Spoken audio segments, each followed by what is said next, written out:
ত্রিপুরা রাজ্য পুলিশের মহানির্দেশক অনুরাগ ধ্যানকারের অস্বাভাবিক মৃত্যু নিয়ে সরব হলেন কৈলাসহরের বিধায়ক বীরজিৎ সিনহা।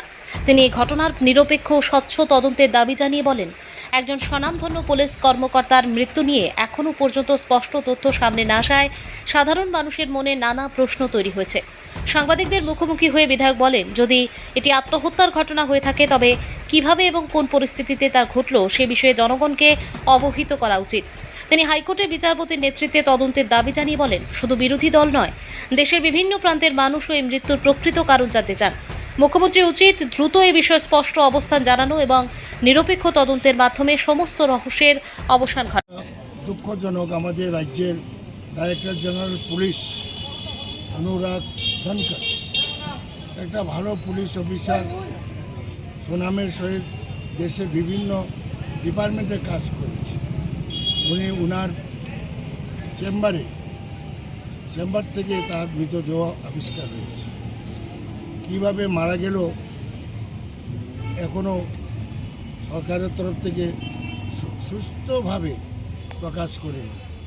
যদি বাথরুমের মধ্যে ফাঁস লাগিয়ে থাকে, কিসের মধ্যে ফাঁস লাগিয়েছে? ফাঁস লাগার সঙ্গে সঙ্গে সেখানে তো ফটো তোলা উচিত ছিল। প্রত্যেকের পকেটে তো মোবাইল আছে। তো এইসব দেখানো উচিত জনগণকে, এইভাবে মরতেই তো পারে, উনি আত্মহত্যাও করতে পারে। কেন করলো, কিভাবে করলো, এটা তো রাজ্যের মানুষ জানতে চায়। শুধু রাজ্যের না, সারা দেশ।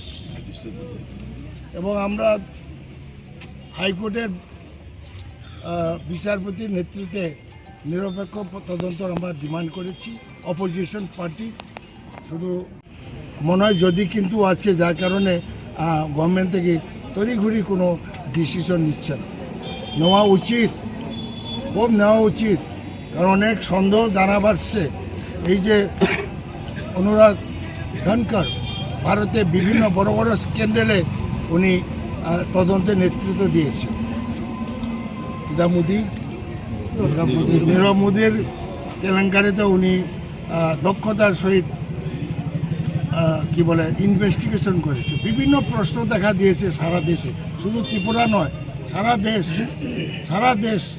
আমাদের বন্ধুবান্ধব ভারতে বিভিন্ন প্রান্তে আছে, যারা এমপি এক্সএমপি, তারা ফোন করে ঘটনাটা কি। তো আমরা বলছি যে ঘটনাটা আমরাও অন্ধকারে আছি।